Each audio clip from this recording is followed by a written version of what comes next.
Hey guys, welcome back to Seller Sessions. I've got Jeff Schick with me and Paul Raveson. Awesome. We're going to talk about, related to suspensions, there's this big trend going on at the moment with supposedly faked invoices when they're not. Jeff, do you want to take up the story here on this? Absolutely. So we're seeing this more and more with sellers where they're buying, products. Either they're arbitrage sellers where they're buying from, retailers or online or wholesale, or they're private label sellers. And even private label sellers get asked for invoices from their Chinese manufacturer, their American manufacturer, or, Polish or wherever they're manufacturing. You may be, asked to supply invoices. And a lot of times what private label sellers don't realize is, like, for instance, one client I help is based in Michigan, and they manufacture a part, and they buy the raw materials that they then form into a part at their manufacturing plant. And they were saying, well, we don't have invoices. And I was like, well, you do. You just got to show them the raw materials, include a picture of your manufacturing plant. And that actually, believe it or not, it worked. But the alternative is that Amazon, some sellers will, doctor invoices. That's always not a very good idea. You want to give them legit invoices. But what happens when Amazon says that invoice, which is 100% real, is not? And that's what we're running into the issue where, for instance, say you're buying a product from Nike.com and you show them a PDF of the invoice. They might be rejecting that because they're saying that it looks like it's been forged. And the reason behind that is because Nike, the logo, when you hover over it or any of the links in that message, have link tracking software now. And so instead of it going directly to Nike.com, there's an intermediary server that is passing through. So it might be, Experian owns one called Cheetah Mail. There's MailChimp. There's Shopify has one now. All these different, nodes that or servers that the mail is going through. It's being, Amazon is looking at that and thinking, oh, this invoice must be forged. And we both know it's 100% real. You can pick up the phone and call Nike and find out that it's not fake, it's not forged. But they're not doing that. They're just hovering over the link and they're saying, oops, doesn't go to Nike.com, must be fake. So it's a huge problem for sellers. Another big issue is even if you have say you've got a PDF from your Chinese manufacturer, they're saying that it looks too perfect as a PDF. And so even though, logic would say it's a perfectly good invoice, it's just a PDF. And so why is that happening? It seems to be a problem with PDFs in general on Amazon. And so what one of the things we're helping sellers with is actually telling them, print out the invoice and take a picture with your smartphone. Print it out. If you've got a color printer, that's ideal, especially if it's got color images in the invoice. And so you print it out, put it on your kitchen table, put it on your desk, and take a photo of it. And Amazon, believe it or not, seems to find that that's more legit than a perfect PDF that's printed from your, Outlook or Gmail client or from from Adobe Acrobat. But they never tell you. Makes no sense. But why don't they just say that? Why don't they say, do you know what, you've had to find that out by dealing with, dozens, if not more of these, right? So exactly. you're letting guys know on the show, they can go off and do it themselves, whatever they want to do.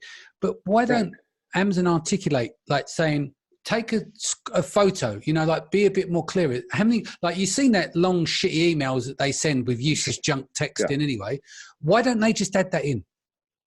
Because, I think at Amazon, it's a game that they play. It is. Yeah. They don't want to tell you what you've done wrong. And so they don't want to say that. But that's not, you've not done nothing wrong. You're asking you to send over a document. So inherently you would send a PDF, right? That's just a natural. Yeah, absolutely. I used to tell people always just send PDFs. It's the most clear format. It's the easiest to read. Yeah. And now I'm telling people, no, don't send a PDF. Literally print it out and take a photo because yes, it's more work, but there's something tangible where they see it on a countertop and they think it must be real.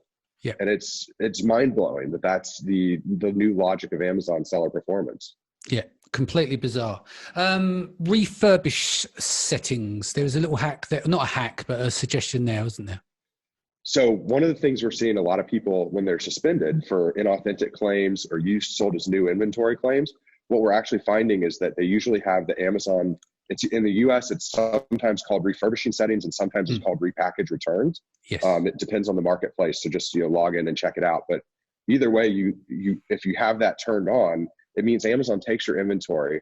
And so say you are selling, a spatula and it's a kitchen spatula and you sell it and the person takes it out of the box and then returns it to Amazon. Well, Amazon gets the spatula back and they decide they're going to put it in a clear plastic bag and slap your ASIN label on it instead of it having the box that it normally comes in.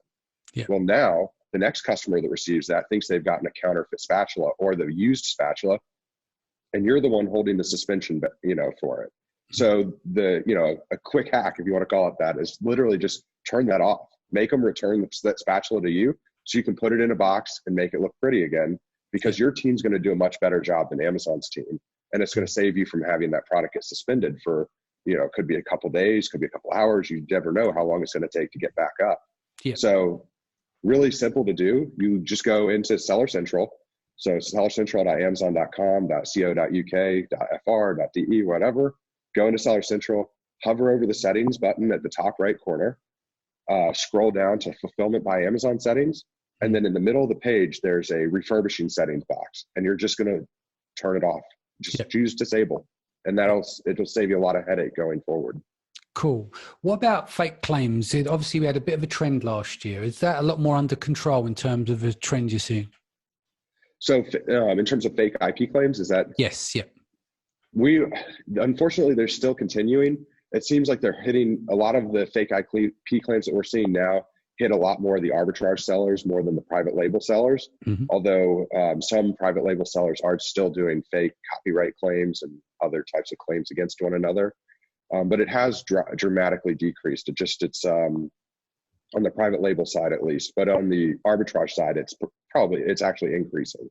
Yeah. And that's just a function of brands trying to take control of the platform, and they're illegally doing so by claiming people are selling counterfeits instead of, that makes sense. Other tactics. Rather than your competition selling the same type of product under different brand names, that it's the brands themselves are trying to take out the sub users. Yeah. Right. Paul, do you want to step in? Yes. You got any words you'd like to add today? No, I just like to echo Jeff's point. Yeah, we've seen a miraculous amount of. It's really funny to us as lawyers to see the large brands. I mean, this false IP thing drives me nuts because you think of these large companies as sophisticated. I came from that environment with legal teams, and they're still filing. They're sending notices to Amazon, and they're basically claiming you're selling a counterfeit product. Counterfeit's like I make it in my basement, right? Not that I bought it or I diverted it legitimately, and this is the authentic good, and so they're misusing the term counterfeit. And what I really like about our approach is that that they don't realize that they're messing up, and we've found sort of a really good niche in helping remind those lawyers of the legal issues that they expose themselves to when they falsely accuse somebody of counterfeit. And so, but it amazes me that, the large brands, so aggressively, want to prevent others from selling on Amazon, that they do things that actually opens them up to potential lawsuits from the people that they're falsely accusing. So, it's fascinating just how, poorly that they're handling this. But, other than that, it's really, so much going on in the world and in the Amazon world. We're just seeing all sorts of issues. I mean, it's really, I started this in the tax thing, and I'm still fighting that battle. But, we just see so much now what sellers are dealing with. And, just as awful as Amazon is with the false counterfeits, we have sellers who are legitimately victims of counterfeit. And it's just, there was just a lawsuit filed, I think not that long ago, about that, where, that was false, but where we have legitimate counterfeits and Amazon doesn't want to take action. It's like, it's such a black hole when you're dealing with Amazon that it can be frustrating. We know it's frustrating for our clients. Believe me, it's frustrating for us too. Because we're just constantly having to be on top of it, and coming up with new and creative ways to get things done. Because our clients need it done. That makes sense. Before we go, because I know you guys have got to get over to the conference, I wanted to have a quick chat about, I know that you guys, I don't normally promote services or anything, but I've been a big advocate for years, is that there's that problem when a seller gets suspended. Like, it's okay charging someone who's doing 7-8 figures $4,000 or $3,000 or whatever it may be, but it makes it very difficult for the smaller sellers to get back on the platform without that knowledge base and not necessarily having that money put away. Let's be honest, most people are spending their money on inventory. They may not have $4,000 sitting there to get back on. So you guys have come up with a way, like a layaway service, if you like, where you can offer a service where they've got incremental payments over a period of time to get high quality information. Yeah, and I appreciate you letting us talk about this. And you know, I think and what it is, it's sort of like, you know, it's sort of a legal plan. It's called Seller Basics, and basically what the idea is, you know, sellers are going to pay a flat fee. It's $99 a month, and with that, you know, the core, you know, thing is sort of twofold. One is sellers have access to legal counsel, and that's what this is about, because we think, one, there's a lot of people who aren't lawyers kind of playing one on TV, if you will, giving bad advice. We saw that with sales tax. I see it with LLCs. We see it in certain suspension cases. We see it, especially when the issues are legal. And so this sort of $99 a month plan, we're giving sellers access to lawyers. You know, if something happens, or if you're starting your business, or if you're starting something different, or you're going to create a new product, you know, hey, listen, you can come and talk to us. It's basically, you know, unlimited 15-minute consults on a per issue. And then from there, if there's something that needs to happen where it gets really interesting, and this is where I'll let Jeff chime in, because a lot of the benefit definitely comes in the suspension space. Yeah, thank you, Danny, for letting us talk about a little bit about it.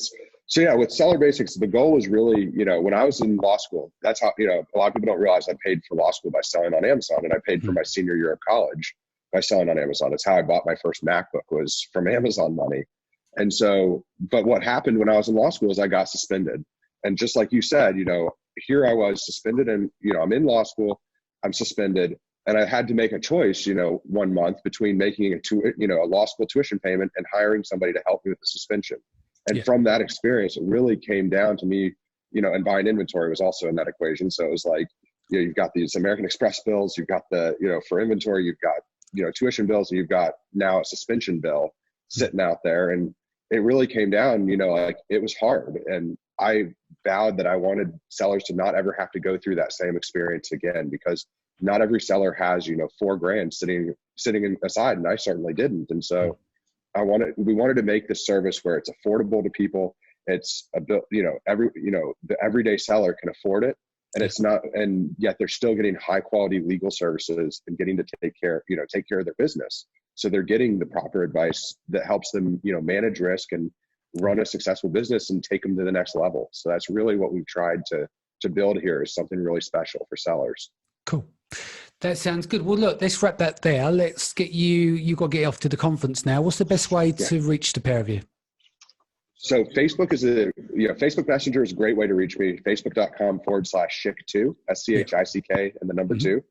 Send me a message on there, or if you want to send us an email, it's hello, HELLO, @sellerbasics.com. Those are the 2 top ways to reach. Guys, thank you so much for joining me today. Guys, thank you. No worries. If this is your first time, don't forget to hit the subscribe button, and I'll see you again in the next few days. Take care.